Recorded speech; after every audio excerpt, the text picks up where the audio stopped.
Welcome to the MoxStars podcast. This is the #1 show on the internet for Magic the Gathering and Dr. Pepper. If you didn't know it, we're the Naughty Boys of Cardboard. I'm Menace, one of your hosts, and I'm here with Flash. What up? Welcome to the show, everybody. Thank you so much for being here. Let's just get right into it. Today, we are talking about Kinnan, Bonder Prodigy, and we're going to be doing a breakdown of a few lists that have shown to truly take it the distance and win tournaments at the highest level. Before we get into that, if you'd like to support the show, you can do so by finding us on YouTube. If you're watching us on YouTube right now, I've got the homepage pulled up. You can find us there. Hit that like, subscribe, and ring that bell for more notifications. You can also find us on all major podcasting platforms where you can leave us a 5-star review to make us look super cool. You can also join our Discord server where we're having conversations about these episodes, what you guys want to see, how we move forward as a channel. And you can also support us directly via Patreon. You can be an official Pepperhead for $3 a month.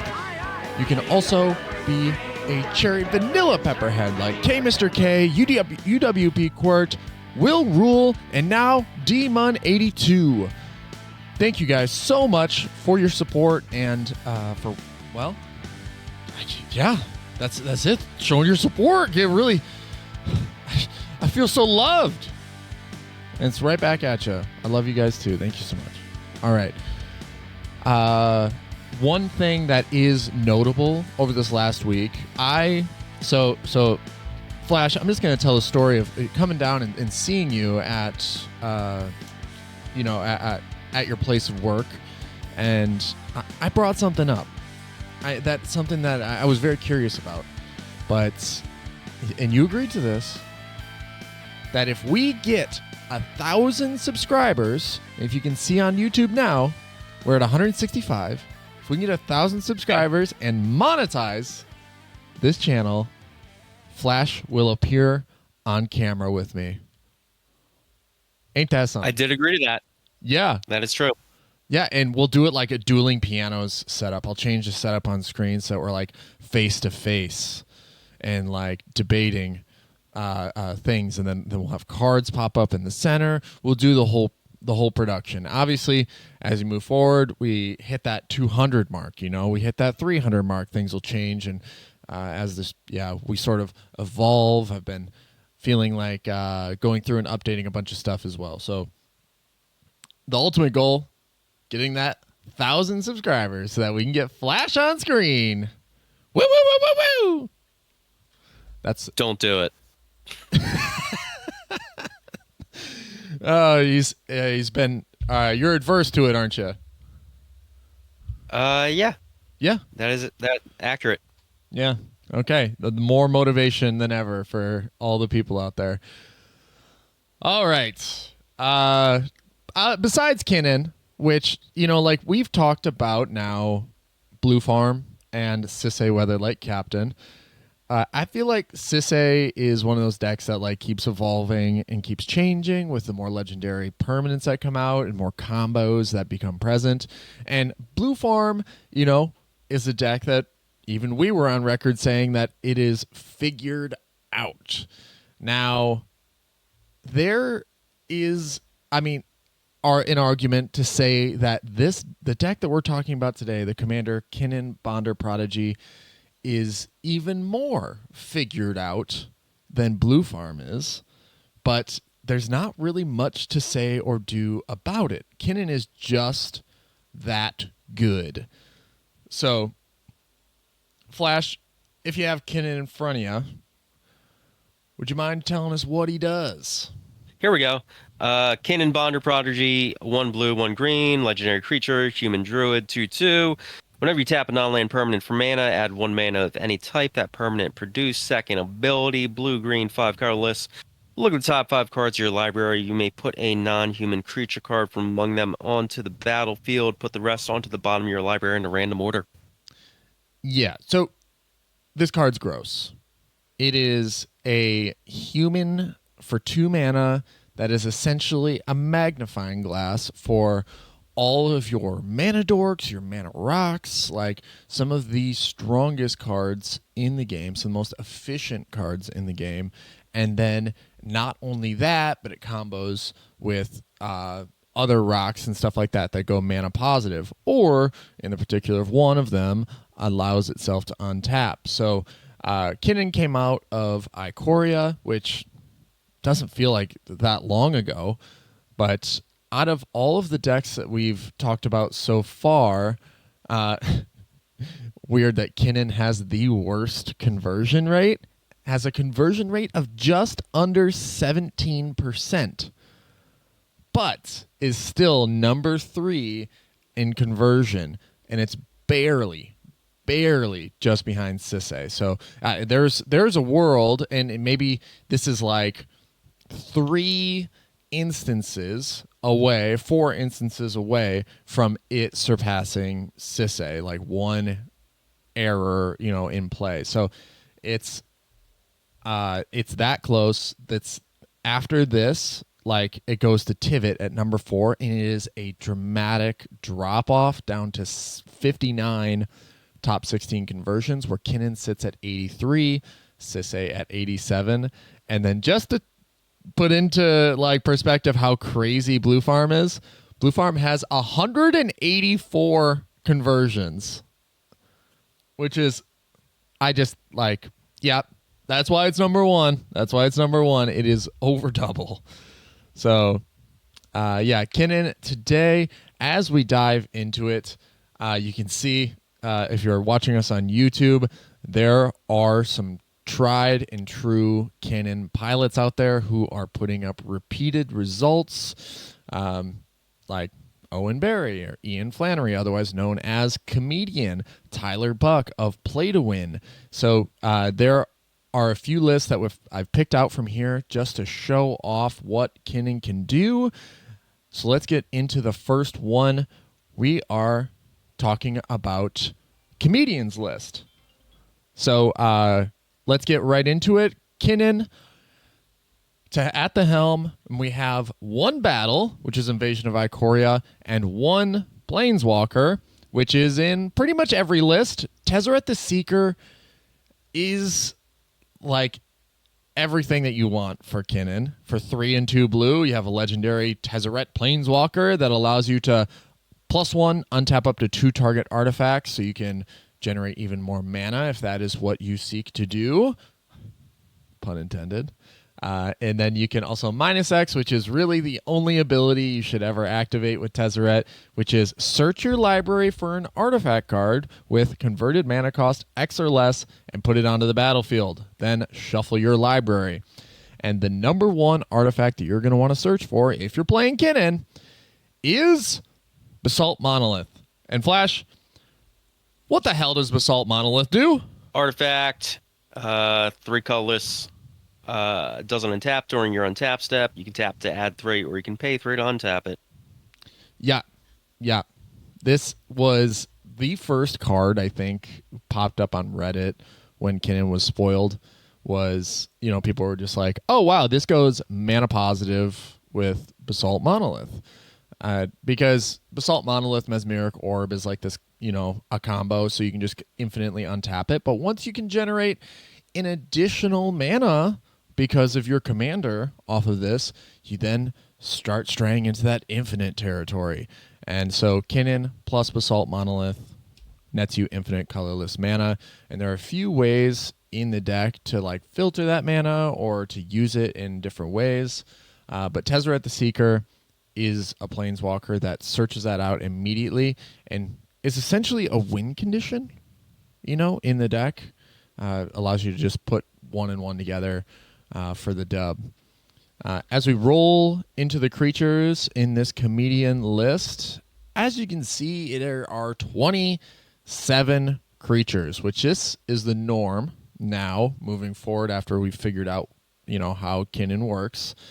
But the one, like, as you look, there's 6 dorks, 6 mana dorks, and then everything else following that has purpose, like something you can hit off Kinnan, or something that keeps the game going or keeps it alive or is a stacks piece in some way. So things like like Gilded Drake has purpose, Stealing Commanders, Spellskite. Docent of the Falling Leaf is here. Even though it's a human and you can't hit it off Kinnan, you can't hit it off the Evasion of Ikoria, it's that valuable to keep your opponents off your turn that it still finds a home here. So I've never played this deck. Is this a deck that like basically plays on its own turn for the most part? I would say that because as like when you're reading that ability, the second one, it's at instant speed. So like a lot of times, it's same with like Thrasios, where it's like Thrasios, Passios. If Kinnan has the mana available to activate, they'll just wait for the moment that they feel is necessary to activate it. There's no sense in like giving your opponent like too much information or like tapping, because this is also something that is like notable with Kinnan is that they can whiff, and sometimes they whiff hard. So like most of the time they'll wait till the last moment or like the opportune moment to activate. So it is instant speed. 2 cards, and well, one is a creature here that I guess we talked about last week slightly, and we're starting to see more and more, but I feel like it has more purpose here. It is a colossal sky turtle. It is 4 2 green and a blue enchantment creature with channel abilities, and I think we're just starting to like we're starting to see. Obviously, the results are here. The people who like have found purpose for this have it in the list and have found like that. This is justified. But that channel ability to get around Grand Abolishers, like when players think that they're safe. Really think they're safe. Colossal Sky Turtle is there to save you from, and to recycle cards from your graveyard at instant speed without casting a spell, is just so freaking strong that I didn't think we would see it here. But you can also hit it off of Kinnan, activate Kinnan, and reveal it, and now you have a 6/5 flying ward 2. So this card's amazing. It pops up more and more, and I'm happy for it. So I've also like never played against. So I've literally never played against this deck. Yeah. Do you see the beatdown plan pretty often?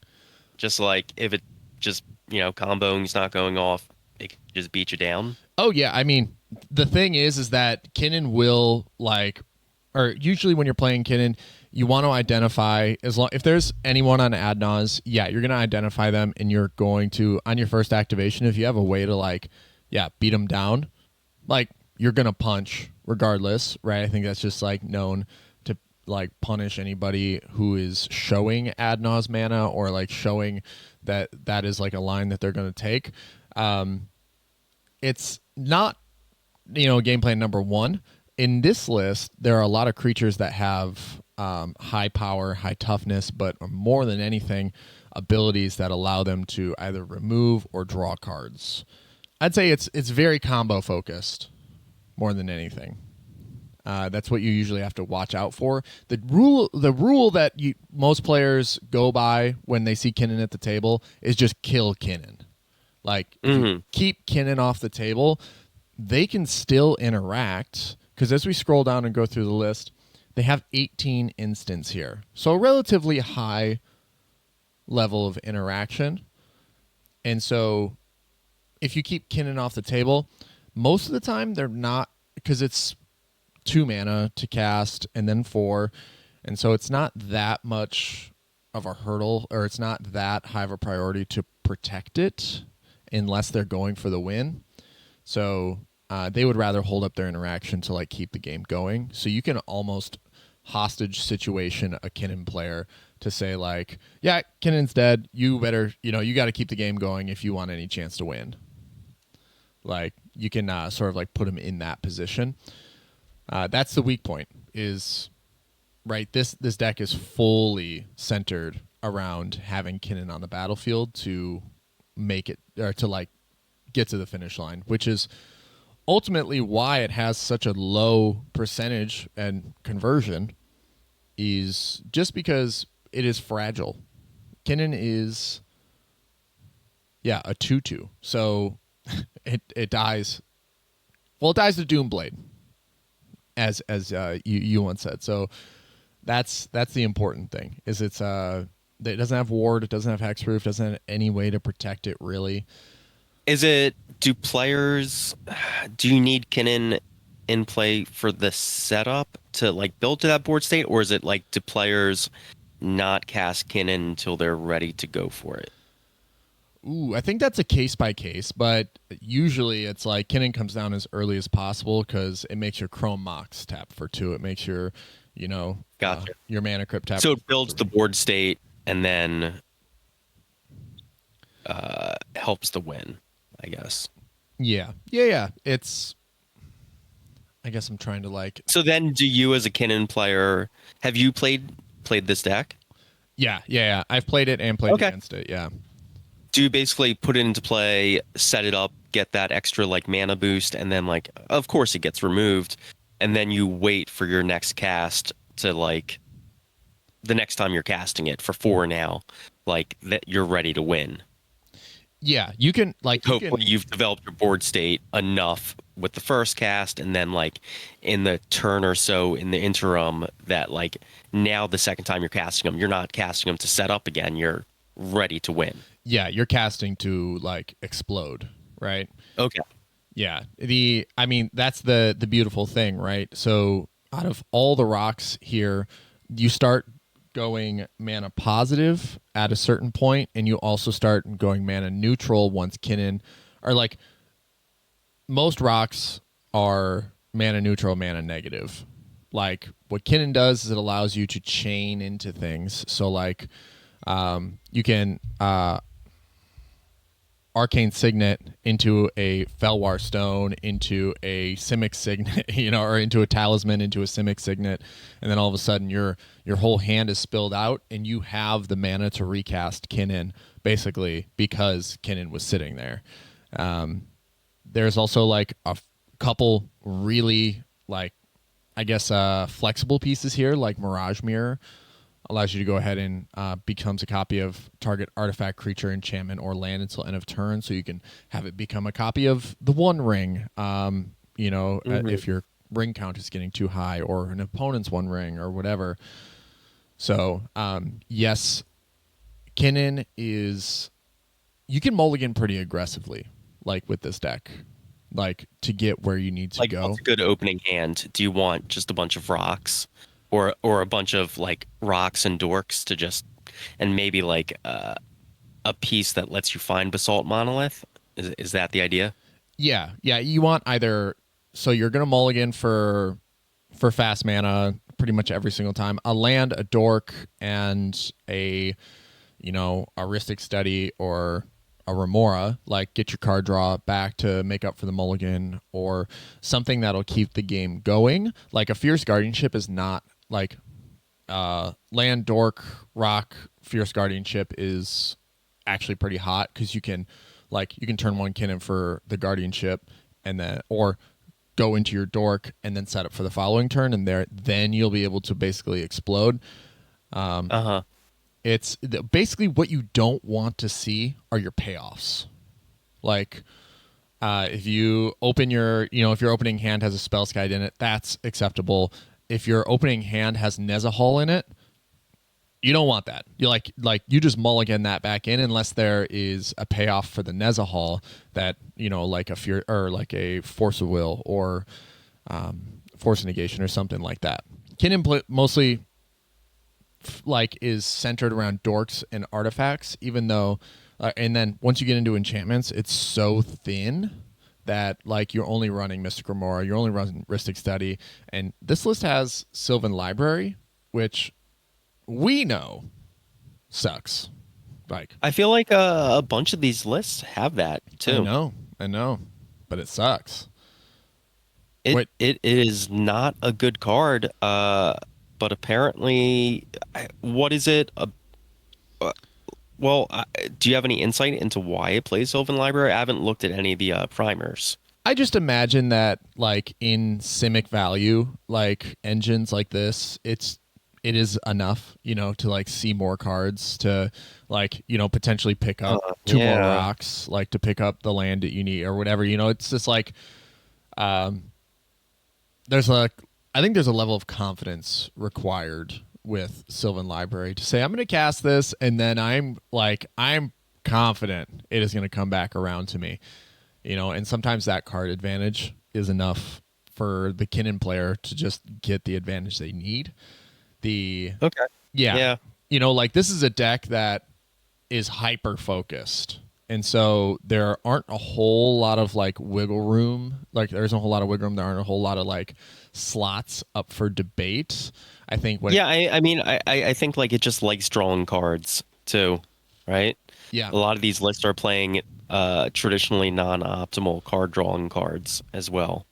Yeah, yeah, and it allows you to like Sylvan Library allows you to like if you see one of the big things or whatever, it allows you to just put it right back on top and then activate Kinnan and get that free like big boy out onto the battlefield. So like there is that value as well. The thing is that Little divining top action. right. Yeah. And this is after Lord of the Rings release. The One Ring is here in the list. So like this is definitely present in the Bowmaster meta. So that's kind of like an issue with Kinnan and why its conversion rate has probably fallen percentage wise over the course of time. Is just because like once Bowmasters came in, it's like one card draw on the trigger or one card draw trigger on the stack. It's like Kinnan is dead. Like that is like I said, it is known that if Kinnan is on the battlefield, that is the top target, and outside of I don't know, maybe a Grand Abolisher not on that player's turn, psych type thing. So yeah, it's such a lightning rod. But the land package, there are a couple lands that are noteworthy here as before we move on to the next list. But the number one, and the one that is most relevant to Kinnan's strategy with Basalt Monolith, is Treasure Vault. In Flash, do you have Treasure Vault in front of you? Yeah, it's an artifact land from the tap to add colorless, or pay double X and tap it, sack it, create X treasure tokens. So it looks like you can turn your infinite colorless into various colored mana. Yes, sir. Yeah, that's like this is potentially the best land in the deck. Yeah, I'm looking at the other list now. I don't really see really any other utility lands getting play besides like Homeward Path. Yeah, and what's Homeward Path do? Add colorless, or each player gains control of all creatures he or she owns. So, anti-Gilded Drake tech. Yeah, which is probably one of Kinnan's like biggest weaknesses is just having it stolen out from underneath it. Seeing as Gilded Drake, I remember when we first got into cEDH, Gilded Drake was like falling out, like I don't know if it's good enough or whatever. And I remember Jordan was very adamant, being like, "No, Gilded Drake's still that good." And then I just watched Atlas cycle a Gilded Drake like 3 or 4 times in a turn and just steal someone's whole board. I was like, wow, that is disgusting. Or like the times I've had Shalai Halar stolen from me is like, oh yeah, that completely uproots my entire strategy. I'm done. Like the game's over for me. So or I have to find a way. It's a 2-color list, and so you can burn a couple slots on just having that card, Homeward Path in there that maybe isn't like playable and once you get into 3 to 5 colors, right? Yeah, and it's like, yeah, you're right. Yeah, as soon as you get up to like a 3 or higher, I think that's where it just like falls out. You'd rather have the flexibility, and then this is like, I don't know. It's helpful for all players in a sense. I don't think it's like, maybe, like you're not gonna like activate it when someone else has had their commander Gilded Drake, unless it's like relevant to the game where you need to, I see the flexibility. You give someone back their commander so that they can cast a Fierce Guardianship to stop, like an Underworld Breach or something like that. That would be pretty hot. But it has more utility than just on its surface of like retrieving Kinnan. So you want to be prepared for all circumstances. The next list that we're talking about is by this guy. Where is he on here? His name is Max Sternberg, and he has posted 6 of the top 14 results for Kinnan. And so I wanted to include this list because I feel like this player might know what they're doing. It is Grind Them into Dust. Kinnan Gotcha. Mid-range control. So right away, we like the similarities we see for both decks is that they're both on Glenolendra Archmage. So having that ability to like activate Kinnan and then potentially have a counter spell on the board is hot. It's amazing. 2 counter spells essentially. This one is running Phyrexian Metamorph and Perplexing Chimera, which is slightly different than the previous list. And then they're also on the Colossal Sky Turtle. But 2 cards we didn't really talk about in the first list that are important to the Kinnan strategy are Hullbreaker Horror and Tidespout Tyrant. And they essentially do the same thing. Hullbreaker Horror being the shiny new-ish toy that we've had to play with for a while. But they're both... Is Tidespout kind of just the backup Hullbreaker? Like, ideally, you want Hullbreaker. Yeah, I think Tidespout is like this thing where its ceiling is higher because it's return a permanent to its owner's hand. And so once you generate the infinite mana from bouncing... So the purpose between the two is so that you can, with Kinnan on the battlefield, go mana positive with most of your rocks. And so you just sit there and you flicker your mana rocks up and down until... you generate infinite mana, and then Tidespout Tyrant allows you to just bounce everyone's lands and everything back to their hand, and then you're free to go. Essentially, you're free to like keep moving throughout your combo lines, put all the creatures on the battlefield, blah blah blah blah blah. And then Hullbreaker Horror is similar. It can only return non-land permanents though, so it's essentially like with the infinite loop, a Cyclonic Rift for you.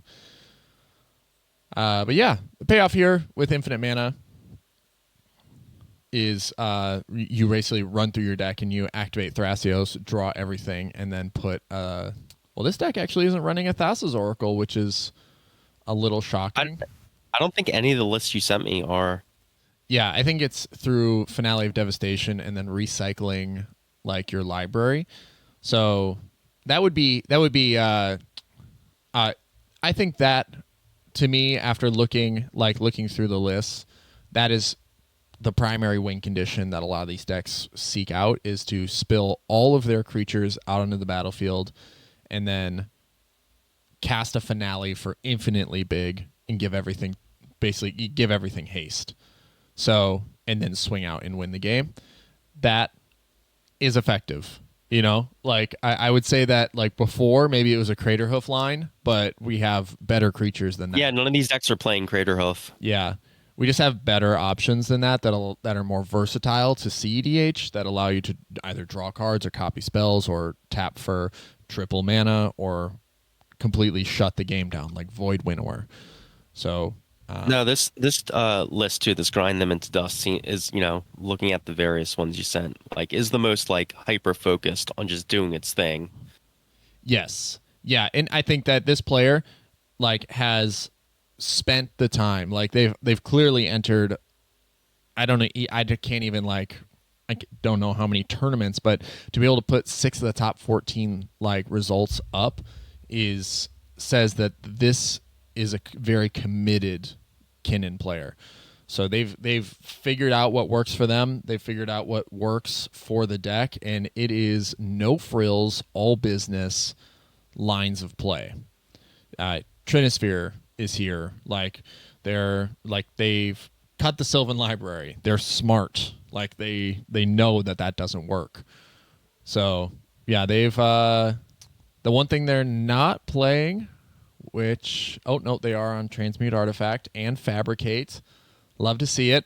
And then Seagate Restoration as well. Potential like draw a ton of cards.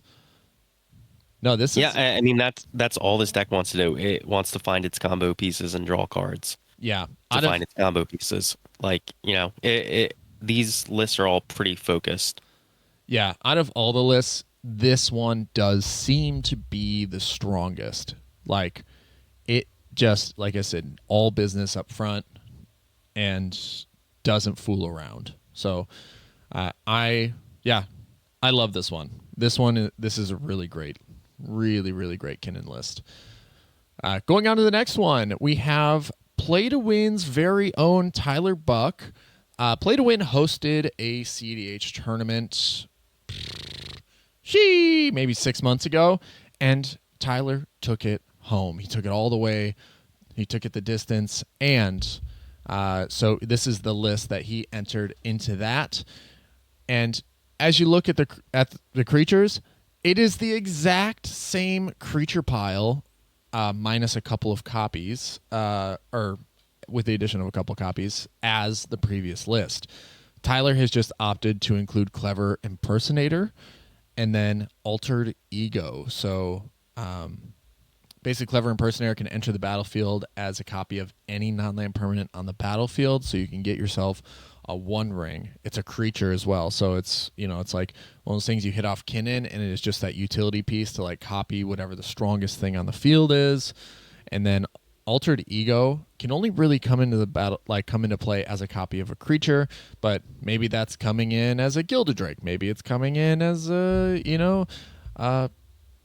another Perplexing Chimera, which is what his whole strategy is based around. That's like his target. The deck's name is literally Perplexing Kinnan.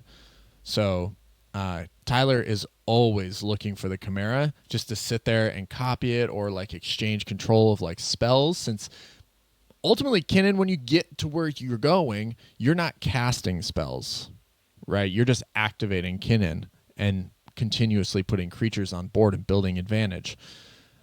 So Tyler's list is a little bit different in when it comes down to instance.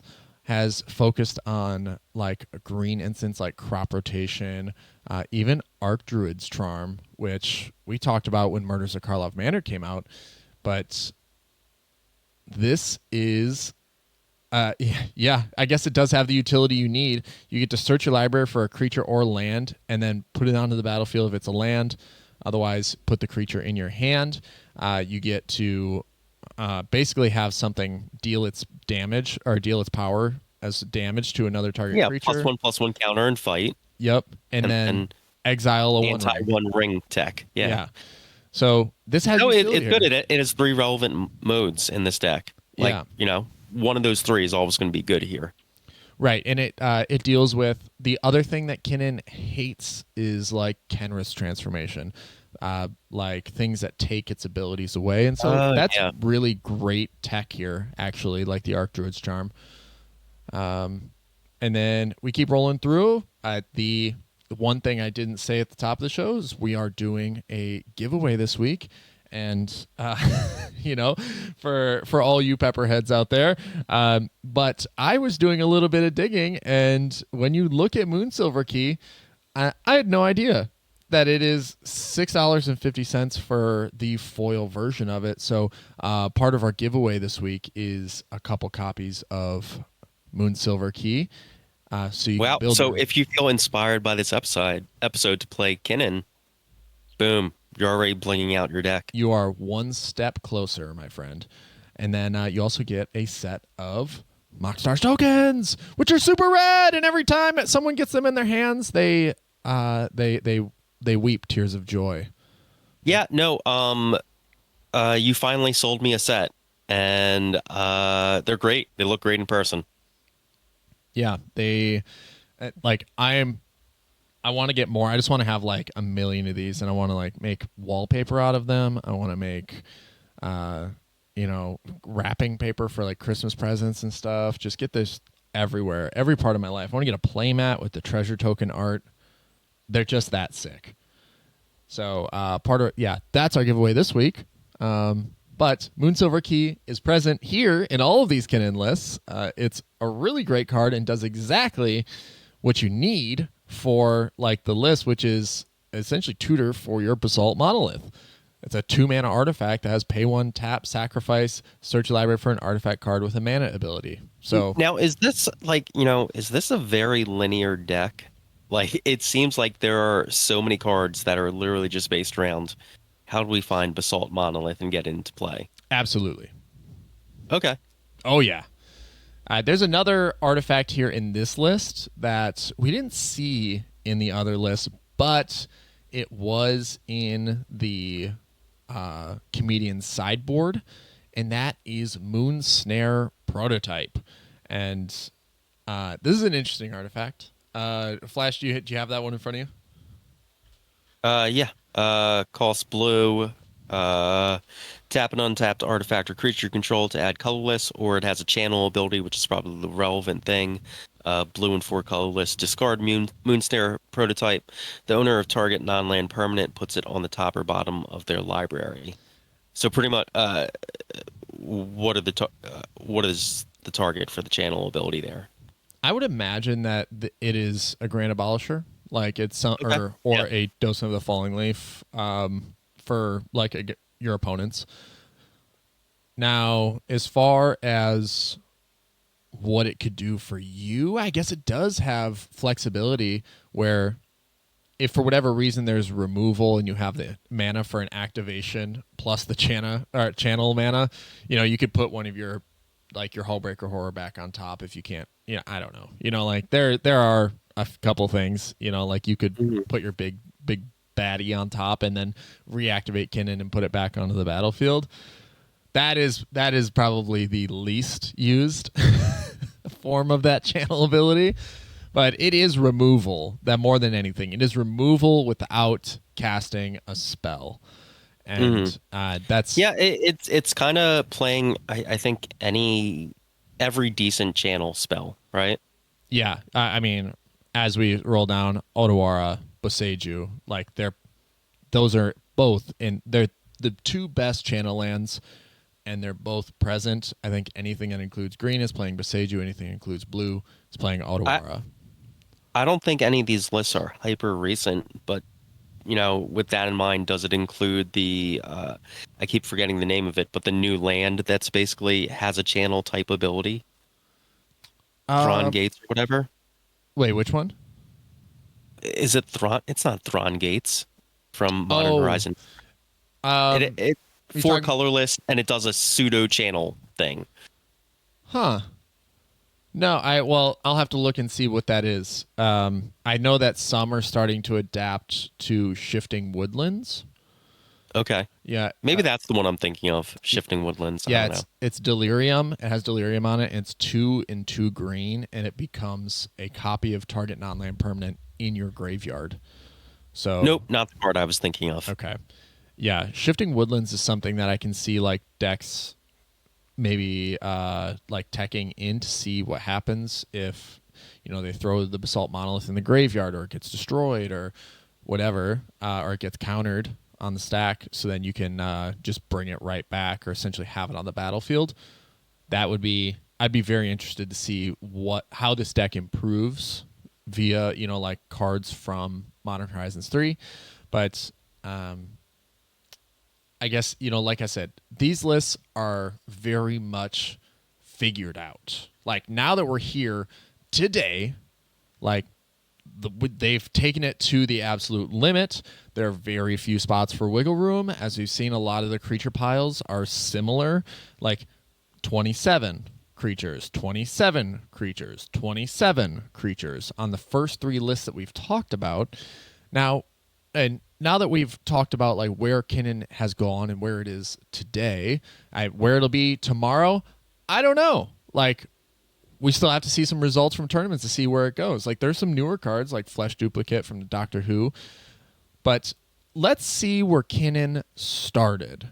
So EDH Top 16 started recording results in basically September of 2022.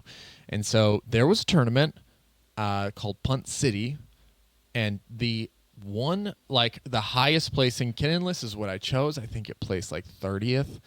And then everyone below that was like 60th, 89th, like stuff like that. One of those was Tyler Buck. He did not have a good day. But this was the highest placing Kinnan list, called Kinnan Turbo cEDH, from Punt City in September of 2022, or of August in 2022. So if you're on YouTube, you can see the list right here.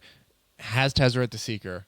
Obvious, very obvious that that would be included. But this is, before we have access to the One Ring. So what was the deck doing before? And like the creature pile is only 11 creatures. In Kinnan is all about like activating to put creatures that have purpose onto the battlefield. This one doesn't care. This one is just like, I'm going for Hullbreaker Horror, and if I get there, and I win the game. So there are some weird cards like Drift of Phantasms that allows you to transmute into a Basalt Monolith. And then like things like Phyrexian Metamorph before the One Ring came out, and Consecrated Sphinx and Hullbreaker Horror are your top 2 targets. There are only 3 mana dorks. And then you have things like Thrasios, which allows you to draw every single card in your library and go through that same loop with Finale of Devastation. So, God, this is a tough list. I don't even think this would and no wonder it got 30th, right? It just seems to suffer. It has Gitaxian Probe. One card that I'm surprised isn't actually ran in more Kinnan lists, which is Reshape.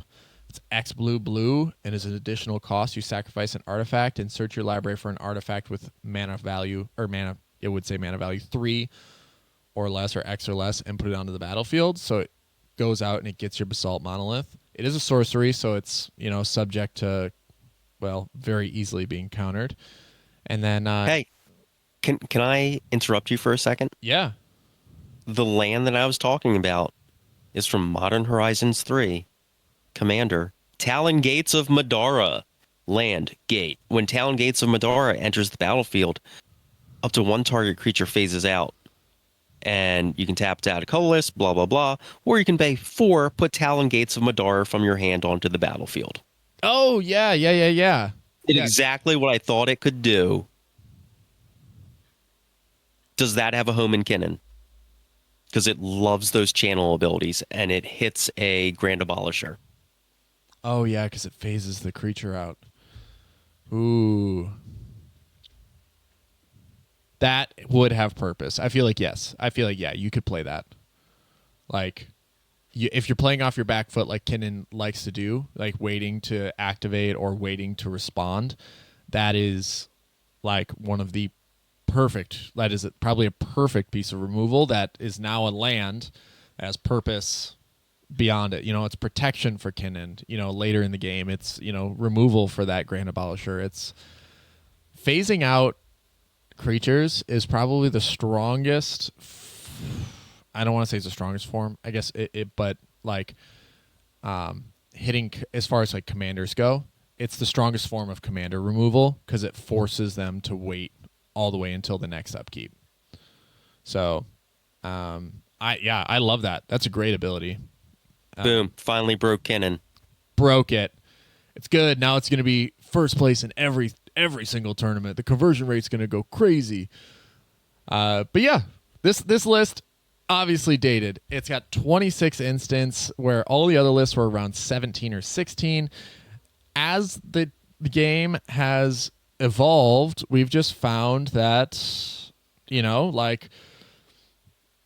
don't know, the game has definitely like power crept a bit, but there were just far more effective there are far more effective routes to take than the way this deck seems to want to get there. This has Isogron Scepter and Dramatic Reversal as like an option. It has Stroke of Genius and Drowning Dreams before Bowmasters was a thing. So like this was like, I'm gonna wait to activate and then I'll cast these to draw a ton of cards and get more card advantage, get more information to keep on rolling. The interaction suite is kind of wacky, like things like resculpts before the One Ring is a little, I'm not sure why, but even as we go into the artifacts, they had to find different combo lines because the way to get to Basalt Monolith wasn't quite as efficient, and so Staff of Domination was another alternative option for them to take all of their infinite mana and feed it into something that allowed you to draw your entire library. They are on Carpet of Flowers, they're on Sylvan Library, they're on Mirror Maid, which is enters the battlefield as a copy of any artifact or enchantment. And then, this must have been just around the same time that Kamigawa dropped because they're running Boseiju and Otawara. But yeah, it's good to know where the deck was at that given time. It's like know what worked for it. I think even at that time, I was still very wary of Kinnan. Like the rule has become more wide known that you just kill Kinnan, but back then I think I was even on board with just yep, just kill it. It is just too dangerous to have on the battlefield. And I'm guessing that's why they opted for more instant speed interaction than focusing on activations. So Kinnan, a very, very resilient and consistent deck that is proven over time. Now that we're here today, can see what it takes to get the win. It can win out of nowhere, and it can also grind and get that win in the mid-range game. In today's mid-range hell, as people like to call it, it can get out of mid-range hell on the other side, with cards like Wandering Archaic and Nezahal. As the game continues on, it just provides itself with more card draw and more options for mana, and it has a million ways to get to Basalt Monolith. It has a million ways to interact, keep the game going. So this is a deck that if you are at a tournament and you are lined up against it, you must be wary and you must kill the Kinnan. I have a question. Yeah. What's the better commander right now? I know it's early on, but NADU or Kinnan?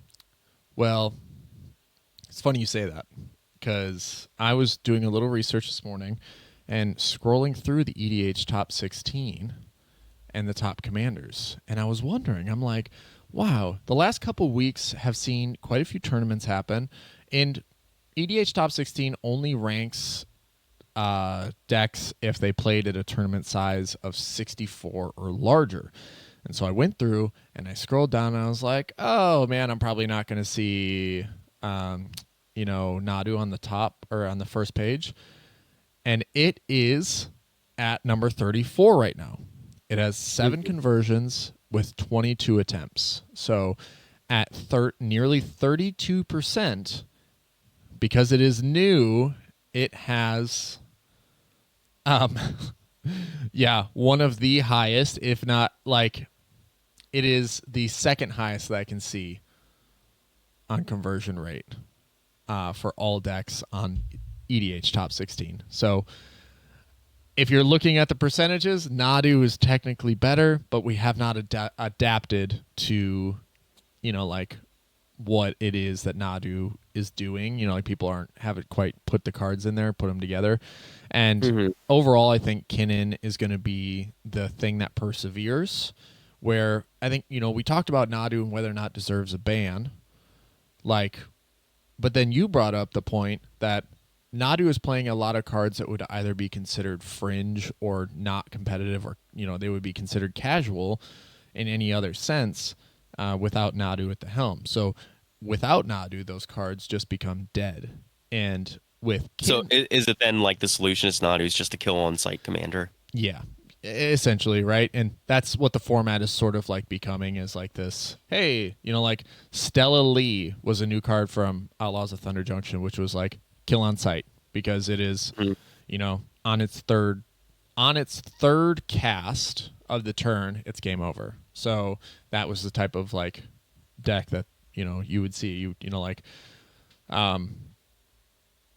that kind of what makes decks like Penrith and Blue Farm still the number one and number two decks? Because like, you know, m a lot of the best decks they go through their commander to do what they got to do.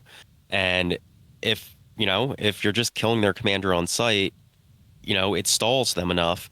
Whereas the number one and number two decks just have that super high density of card quality where it's only good cards, where like, sure, they do need to go through their commander kind of, but like in the absence of their commander, they still have nothing but good cards to play. Yeah, no, you're right. The like a natural card draw that Blue Farm offers makes it so that like Tymna is not kill on sight. Like it's most of the time it is kind of like the back burner like thing where it's like if I can wipe the board, it's great that Tymna's gone, but Tymna isn't the thing that I need to like holster my removal for, my single target removal. I need to be able to like hold the single target removal for like a Bowmasters or for like something that wants to copy Dockside or whatever. So yeah, I would say that is what really allows like decks like Blue Farm, like Kenrith, like I would even say Najeela to some extent. Like Najeela is kill on sight when it becomes necessary. Like you see the Bloom Tender come down, or Bloom Tender is there. Like you kill the Najeela at that point because then you take away their ability to generate infinite combats. But there are certain decks like Tivit, which is what we'll be talking about next week, is a deck that like the commander has ward 3, which is what we've basically deemed as too high of a ward cost to even consider like targeting. So even though it is kill on sight and like it's something you want to deal with, the ward 3 is too much for you to like really interact with. So you find other ways to interact with the deck where like the ease of killing like Kinnan is like it's just so convenient that it's like no protections. It is only like there's no protections to it. There's only 2 power and toughness, so it's easy to like fight. It's easy to deal damage to. It's basically just one of the easier targets on the board that the whole deck revolves around if it's not there. And then same with NADU. The big thing with NADU is that it has the potential to turn your targeted removal into a cantrip. It turns your opponent's removal into cantrips, which is incredibly powerful. It's not protection, but like still you think about killing it because it's like, well, you're going to get value regardless of what I do. Is there something I can kill and get pure upside? Yeah. Right. Yep. And then you just wait for that trigger to resolve. You reveal the card you're going to pick up, and then you fierce the removal, or you go ahead and you interact with the removal after you've gotten your card advantage. So that's where like NADU is going to grow. I think that we're going to see a lot of lists that we look at, 2 years from now, if it is resilient, if it doesn't get banned, if it continues to grow and develop, we'll see it climb the list. It could be a top 10 commander for sure.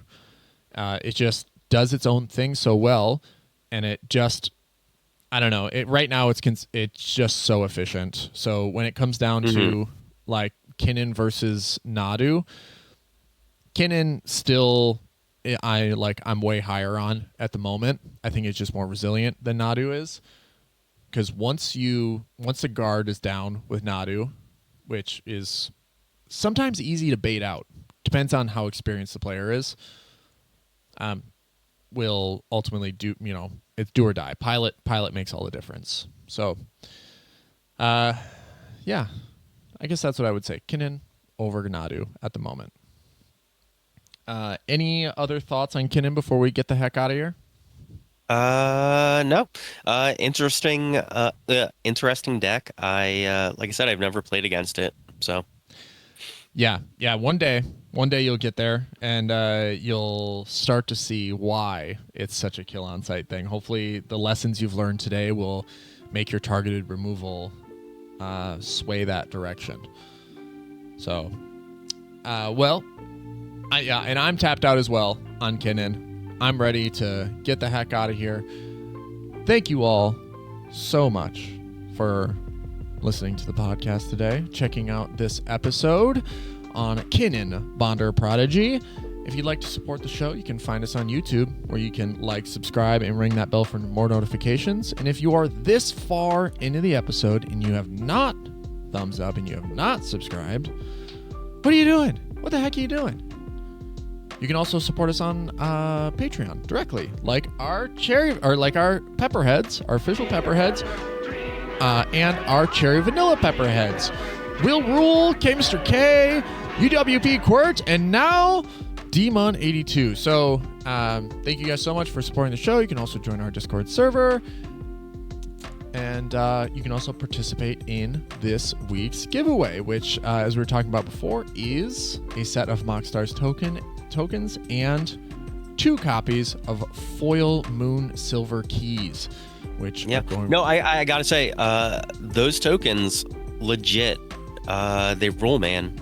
Like, seeing them in person, you guys are gonna want these tokens. They're really cool tokens.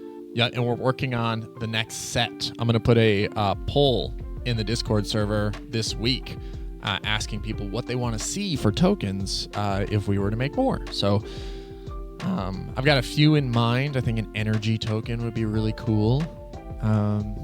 But yeah, there's definitely some ideas, and there's some movement on the horizon for getting more of these in the future. So yeah, this has been the MoxStars podcast. Thank you so much for listening, and we will catch you next week. Peace. See ya.